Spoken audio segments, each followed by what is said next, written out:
Legislation that did pass through the session could have prevented a lengthy, passionate debate that hit the Osseo School District this year.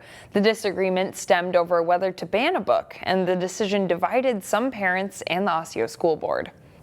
The Osseo School Board decided to keep the controversial book on Maple Grove High School shelves. A piece of legislation authored by Representative Cedrick Frazier will establish a process to determine whether a book is inappropriate. In today's Newsmakers, Frazier sat down with Shannon Slatton to explain why he calls the legislation a net positive. It's really about protecting the materials and the books that our students and the broader community has access to. And really, at-risk folks are really just going to read the legislation. It's not about allowing our kids to have books or materials that are inappropriate in the classroom or in our public libraries.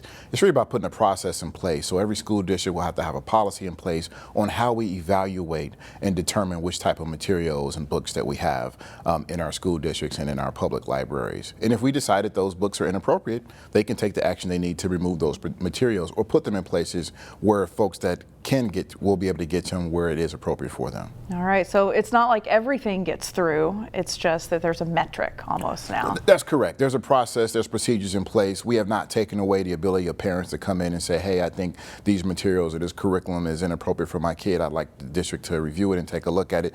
That process is still in place, but we will have some uniformity around the state about how that process and how those procedures play out. What did you hear from folks about this as you were working on getting it passed? I mean, the biggest feedback we got were from librarians, from school districts, from school board association and school board members saying, hey, we really just need a tool to make sure that when folks are coming and asking these questions, we have a process laid out. It's transparent. We can use that process, use that tool, and make sure that we're doing the things that we need to do to not only make sure that we don't have books that are inappropriate for our kids, but also to make sure that our kids in our communities have access to the materials that they need to have access to give them broader perspective of what's happening in the community and the world. And this bill did get past the finish line. What do you think about that? This bill did. I'm very grateful that it did because as you're watching and you see the things that are happening around the country, it's a tool that's needed, and I think it's something that's going to be really have a net positive impact on our schools and our communities. All right, Representative Cedrick Frazier, thanks for being here today. Thank you for having me.